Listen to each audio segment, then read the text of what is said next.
this new, okay, my jaw's going. They're saying it is the awareness of, okay, give me just a minute. The pixie dust is coming. Aziara kotoro kamayada sikira katatara katara kumanana niara katara kuma zikia kiara katatara kumata. There are all of the ways that the human experiences life. Would it make sense to any of you, knowing that some are born without eyes, some are born without the ability to hear, even tactile is affected in some? Does it not make sense to you that there are ways of connecting with the energy of the all through all of the different kinds of experiences? And this will indeed be part of the unfolding as we go down this journey together. We concentrate now, the focus is going to be upon the hearing. There is the ability for codes and frequencies to be put into paintings and drawings and doodles, even. There is the ability for it to be put into words. As Greta spoke of the potential for a significant change, for the human to learn that they themselves can encode. Oh, this is, give me just a minute. They have the ability to, with their intention, encode the different ways. I'm struggling with the words, guys. Themselves. So what they're showing me is that they're using my friend Fred, that one who is an artist, if they were to set intention into a particular painting and utilize their intention, they would encode within it the response that was meant to be brought forth. This will be explored in great detail in the future, for there is indeed power in the giving and power in the receiving. For many great ones have gone before, and there is abundance in your world. Whew! Wowza. I didn't really understand all that. I'm going to be honest. You guys probably didn't either. But this is how it works. Layers. Good. Layers like layers of an onion. Layers of an onion. Mhm. Anybody else want to ask something? How are we doing for time? We're almost to been almost an hour. Ah, Susie. Susie Larson. Susie Larson. Come on down. So my question would be, because I've attempted for years now, tried to meditate, and somehow I just can never get there. Tried every which way as far as I've learned from, the several resources I've used. But it's the surrendering, I guess, that I'm lacking because it's always too busy. I can't surrender myself. How do I do that?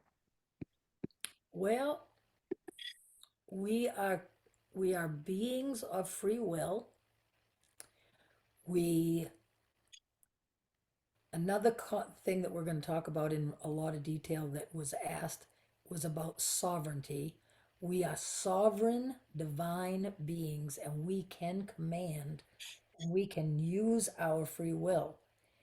that takes power. That is exactly what it is. It takes willpower.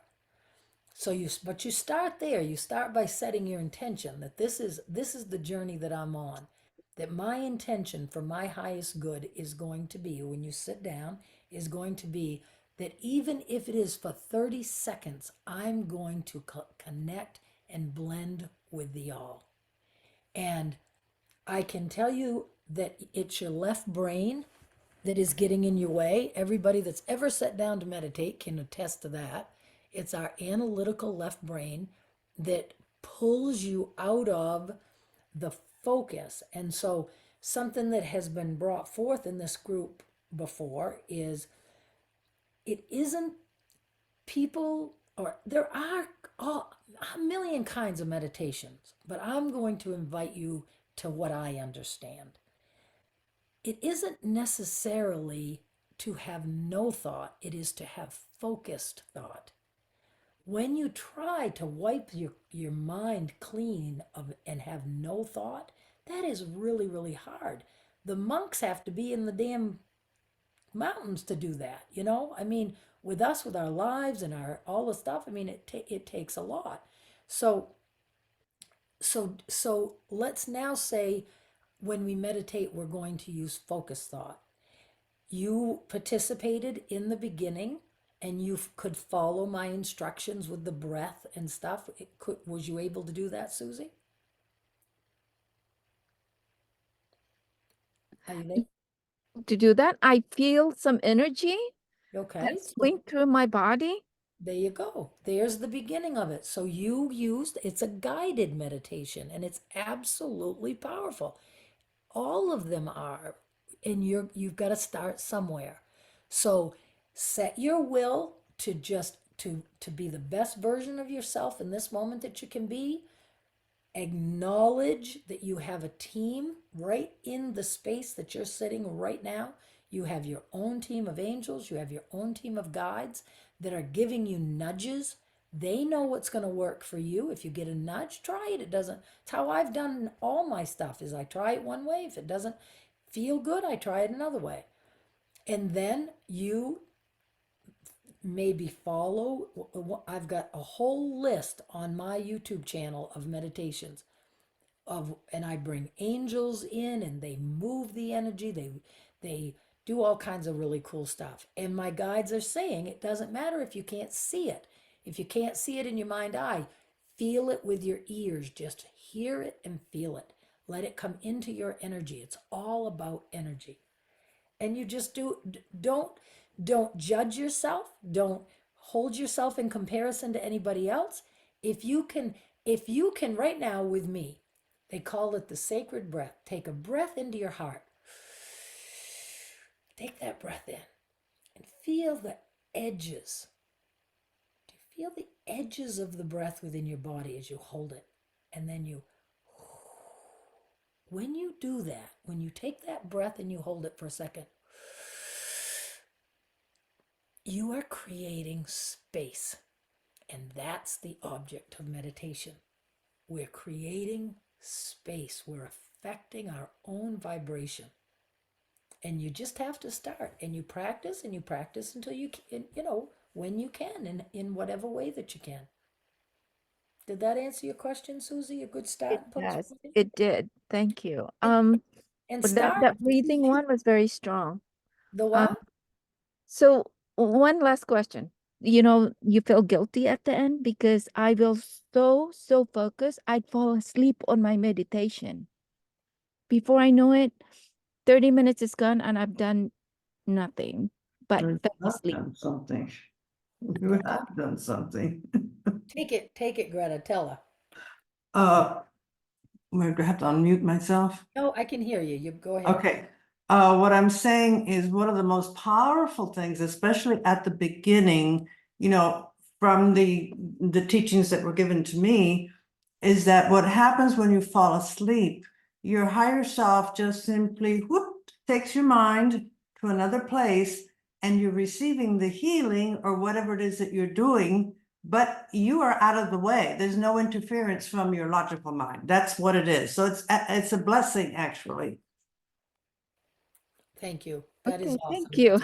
That's a beautiful, beautiful, Greta. Thank you. That was very reassuring because I feel guilty all the time. No, no, no, no, no, no. That's right. Guilt is of the world. It can be acknowledged. It can be felt. If you want to feel guilty, feel guilty. There's, that's okay. We're learning that we can have any goddamn emotion we want. If we want to feel guilty, we get to feel guilty. But then when we're done, we can say we can be done with it. And guilt doesn't particularly serve us all that well. And so you say, okay, so now do I think that there are other layers of that come with the conscious meditation? Yeah, I do think that there are. So give yourself permission to practice, knowing that you are indeed doing good. And then now you have found a group that you're going to start learning tips, tricks, and hacks of how to meditate, how to do all these different kinds of things. And you're going to find what works for you. Because the coolest thing that my guides have given me is there is absolutely no wrong way to do any of this. We are all perfect in the moment. We are all on the perfect path. There's not been any time wasted. There's not been any mistakes. We are perfect in this moment. We are perfect in this moment. So, just don't let yourself off the hook. Do a quick little, maybe even just a 5-minute one that feels good. Because you know what? Let me give you this. They're dropping this in. My jaws are going a little bit. If you can settle into your mind in this present moment, and you can take a couple of breaths, and maybe you think about your favorite puppy or your grandbaby or your child or something fun or frolicky or something, and you can feel a change in your vibration. You have deliberately changed your frequency in the present moment. You start and you say, where am I feeling right now? Well, I feel a little apathetic. Feeling a little apathetic, okay? All right, so what can I do? I can take some breaths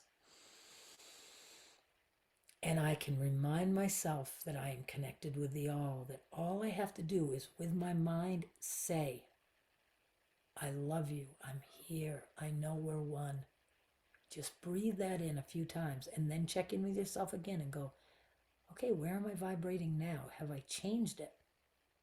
And one of my go-tos, and you'll hear me talk about it all the time, if you're struggling to get your vibration to change in the present moment, go to your sandboxes. Go ride on Kelly's unicorn. Go fly through the stars. Look over and wave to me as I'm on my unicorn. Play on the rainbows. Play with the magic. It's all right there and it's all usable, workable. And and and so when you say, what is the purpose of meditation? To connect, to raise your frequency, to make you know you're part of the all. What better use of it is that than that right there? Something about guilt and meditation. I had the same problem when I first started trying to meditate. I couldn't shut off my mind, and then I would feel like I'd wasted my time, and I felt guilty about it. And then one day, someone, I don't remember what YouTube said, something about guilt. Ask yourself why you're feeling that. And boy, popped into my mind, my dad. You're not doing something right. You're not being perfect, whatever. And I thought, you know what? My dad never meditated. So he can just get out of the way and make me, I'm not going to feel guilty because of him anymore. And boy, that helped. I did not feel guilty about it anymore. Awesome. So it might be that your guilt is coming from some other person. My dad's dead. How can he still make me feel guilty? And I just decided he's not going to. So that's my 2 cents worth. Oh, that's wonderful. Thank you for sharing that because that's perfect. I'm going to take just another couple of minutes, and you guys all know you can leave anytime you want. I don't have you held here by any means. That communication through our emotions, and guilt is an emotion, comes from our inner child. And so if you can, I'm sure most of you saw my thing this week about the mean people. I had people be mean to me under a YouTube video, and I know I'm gonna I in that moment when the people were mean to me, adult, strong, powerful Kelly was like, fuck you, you know? It didn't have any effect.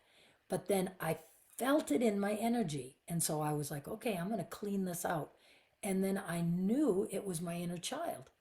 I just, it's like because the guides just dropped it into my mind, practice what you preach. And so I was like, okay. So instead of I was going to ask Angel Ariel to cleanse this.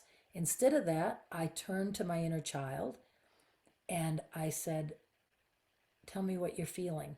And it was like this little girl ran into my arms, threw her little arms around my neck, and started to cry because her feelings were hurt. Her feelings were hurt. I cannot tell you the impact that has had on me. I have such a more deliberate relationship with my inner child now. It has been an incredible change. I cannot explain it enough that it's like it's like it leveled up. It just has leveled up that relationship. So I'm going to take it to just a quick minute. So to the guilt about the meditating, you're sitting and you're feeling guilty. You turn your attention onto that inner child, just like Marilyn did, and you say, why are you feeling guilty? But you're not asking yourself. You're not asking your adult self. You're asking your child, your inner child. And you will get incredible information. If you're new to my work and you're new to this group, inner child is huge. It's a flaming pain in the ass, but it is so important. And it is such an important part of our journey and our work. So I just really want to stress to remind everybody as we go into our week, utilize our emotions as communication from the inner child. Ask the inner child what they're feeling and hold space for the inner child, and then go on with your adult self. Take it just a step farther because you're exactly right. It starts with a thought, but the thought is coming because of the programming. The, Yeah. pro- Yeah. the programming, my guides are starting to say now, which is a whole new direction on this. Because they've said forever, when we come forth to be human, we agree to duality. We agree to linear time. We agree to the cadre of emotions that we have to have. We agree to all these things. We agree to forget who we are. That's one of the agreements too. Yep. We also agree to the programming that we know that no matter who we are, there is no one who does not get that psychological programming, that subconscious, the tapes that are laid down from basically conception to 7 to 9 years old. And Yep. that's the inner child work. So it's all, and what they've said to me is as we are humans, this goes right back to the very first question. We're feeling that pull. We know that it's a spiritual pull. We know we're on this spiritual journey, but we're battling the programming of our mind, the not enough, not worthy, not this, not that. We're battling that programming, which Absolutely. creates those thoughts, which then creates Yep. the emotion. Absolutely. And that 100%. and that's the whole cycle. Yep. But we do have power for anybody who is, not had too much of time with me. We do absolutely have the ability to unravel that programming.